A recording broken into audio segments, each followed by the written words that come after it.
If you've been sleeping on Hisense TVs, well, it's time to stop because the 2025 Hisense U8 is bringing a ton of power into your hands at a pretty reasonable price. Today, we're taking a look at the 85-inch version, which was sent to me by Hisense for this review. Thank you for that. And what we're talking about here is a mini LED TV with a 165 hertz panel. Now, yes, for PC gamers, that is extremely fast. And it also comes with, I counted, 4,136 local dimming zones. It comes with their HiView AI Engine Pro processor. It does support Dolby Vision, HDR10+, HDR10, and HLG. And in terms of the pricing, well, here's all the pricing, but the 85-inch version is coming in at just $2,249.99. Oh, and it comes with 3 HDMI 2.1 ports. Pause for the rest of the connectivity. Which, well, this is a TV that's going to be cheaper than some 65-inch OLEDs. So getting such a massive size for such a reasonable price for a high-end TV in 2025, well, it certainly looks promising, but not everything pans out. So let's take a look at this TV to find out if this is the right choice for you, or if maybe you should go for something like an OLED instead. Now, real quick, before we jump into it, I'm the display guy. I review everything from monitors to TVs to even VR. If that sounds interesting, go ahead and get subscribed. Yes, I'm wearing sunglasses today to see if it'll help with the blinding light.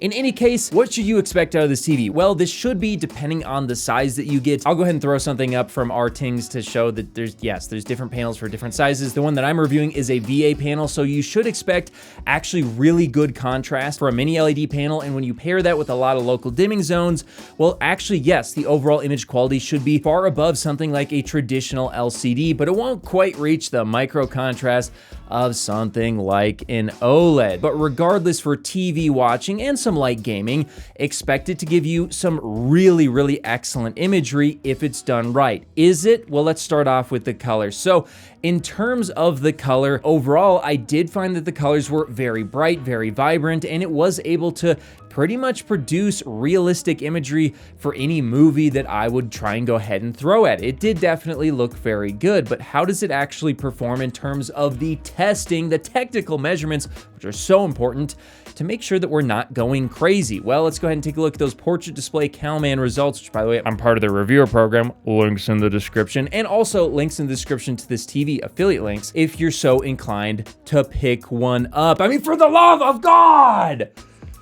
Anyway, yes, in terms of the CalMAN professional testing here, out of the box in the Filmmaker mode, it does do pretty well, although you can see on the EOTF curve, the brightness here is a little bit odd as it starts to get brighter. It does deviate a bit, and the RGB balance isn't necessarily perfect, although overall it is pretty good. Now, thankfully, this can be fixed up pretty well, and I will have the best settings linked in my Patreon in the description below, which also gives you access to the Discord where you can talk to me directly and we can pretend like we're family. Anyway, after making those adjustments, you can see here that now it tracks the EOTF curve for SDR content very, very well. The RGB balance is great, the color's looking great, and even the near black performance all looks pretty good. In fact, even in the color checker analysis, we're now seeing an average delta E of 1.7, which means this is going to be very visibly accurate for most SDR content. Now, also for HDR in Filmmaker mode, it's not perfect. It has a little bit of over brightening.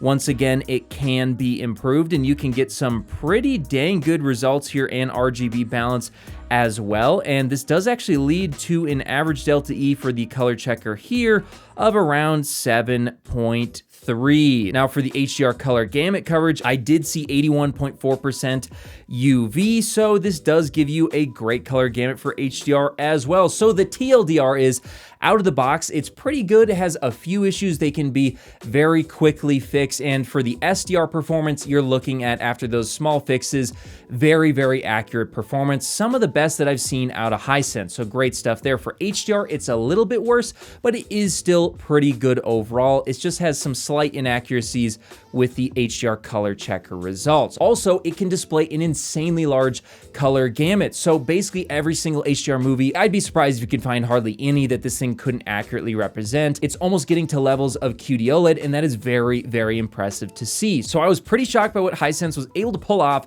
with this TV, but let's move on next to the brightness and HDR experience. You want it to be bright, you want it to be punchy, and you want those scenes to leap off the screen and give you the most contrast possible. Where does the 2025 U8 land? Well, it lands actually pretty good. In fact, at least in the peak window brightness test, this thing is the third brightest TV I have ever measured. We're getting 902 nits in a 100% window. That's very bright. And 4,150 nits in a 10% window. In theory, this makes this like you could throw anything at this thing, and the brightness, it is going to eat any content alive. It's going to show it to you as best as it possibly can be shown. However, what about real HDR content? And here's where mini LEDs, they're kind of all over the place, because if it's a very high average brightness level scene, it'll look great, but in this very, very challenging test here that's challenging for both OLED and mini LED, it falls far behind where you'd expect. Unfortunately, we're now looking at results that put it closer to the middle of the pack, and technically, it's pretty much the same results as last year's model. So although in theory it can get much brighter, and with dynamic tone mapping, it'll probably be quite a bit brighter, in the Filmmaker Mode, in real HDR content, it is looking a little bit lackluster. I mean, look, this is getting absolutely destroyed by the brightest OLEDs on the market, and that's something that you wouldn't expect to see. Now, other scenes, the roles might reverse, and this TV might be the brightest you can buy. But in this challenging scene, well, that's not the case. Look, this thing can get almost eye-searingly bright at times, and it looks awesome. Just be aware, it is gonna depend on the scene. But what about the contrast? And honestly, this is the most important part of a mini LED TV. And thankfully here, it does extremely well. Here we're looking at the absolute best results I've gotten out of any TV in my testing thus far. Now, it's only a little bit ahead of last year's model, but regardless, we're looking at results that are very, very impressive for a mini LED model. And at times, it's hard to even tell that it's mini LED and not an OLED, especially if you have a lot of ambient light in your room.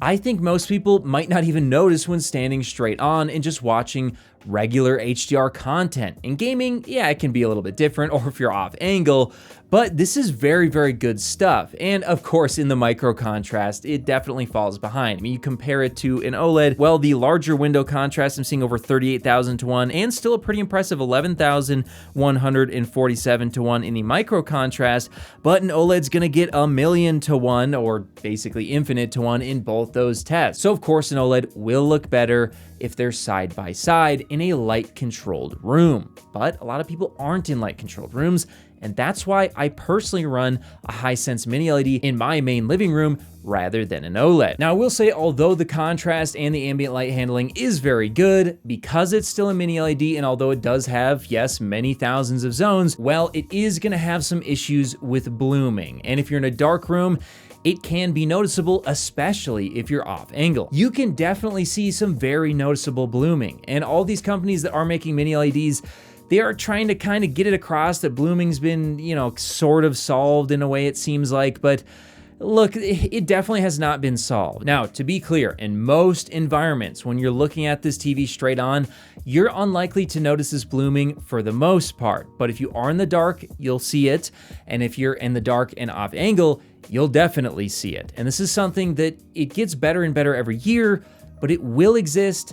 It can cause some problems with very, very tiny micro contrast, like with these fireworks or with white text against a black background.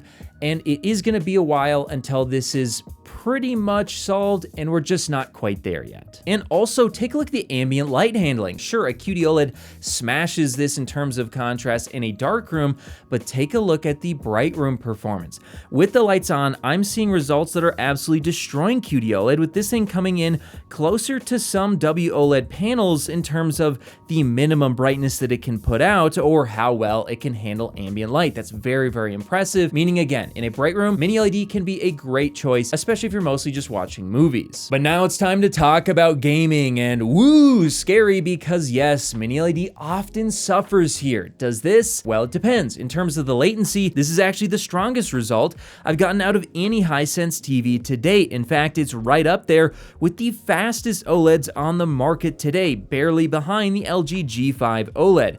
Very impressive stuff. But when it comes to motion, well, it's a mixed bag. In terms of gaming motion, it does have quite a bit of trailing behind the UFO in this test. And when you compare it to something like the LG G5 running at the same 165 Hz refresh rate, well, you can see that unfortunately, it's just nowhere near as clear in motion as that TV. And in fact, even the last generation TCL QM7 is giving out stronger results. It's only the U8N from last year from Hisense themselves that's giving similar, or in fact, probably worse results here. So it is an improvement, at least it appears to be an improvement in this case, and that is good to see. I'd just like to see if Hisense could make it even better, and no, the 288 Hz mode really wasn't better either. So I just didn't bother testing that, as who would use that at a lower resolution of around, I believe, 1440p when the motion performance is basically the same. But when it comes to watching movies, well, the motion performance is entirely different.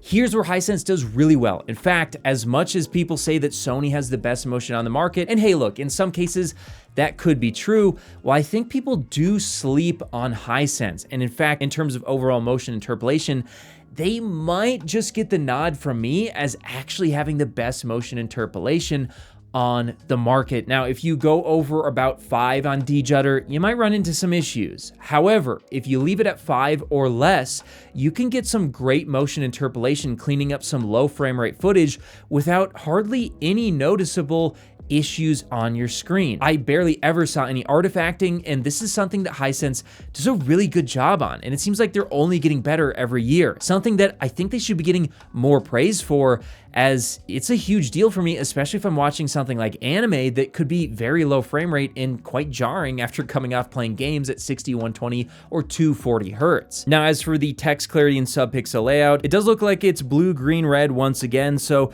there will be a slight hit to clarity, but it's overall pretty good. And I will tell you that the overall clarity, especially when you mix in the clear glossy coating that they're using, is very, very good. In fact, this is one of the more clear coatings that I've seen, leading to a very crisp picture that will blow matte or semi-gloss coatings out of the water. Now, as for the viewing angles, this is another area where Mini LED unfortunately doesn't do great. And here with the U8, it also does have some issues. Now, I will say, at least to me, it seemed like a bit of an improvement over some previous generation models, but it did definitely have some, unfortunately, loss in contrast and color when viewed at an angle. Now, for the most part, I don't think this will be a big issue, but if you are at a very significant angle, yeah, it'll drop off a cliff if you're like way, way off to the side. So if you are gonna pick up really any Mini LED TV, I would recommend trying to get as close to the center as you can, as that's where you're gonna get the best picture quality. Now, as for the sound, I will say, honestly,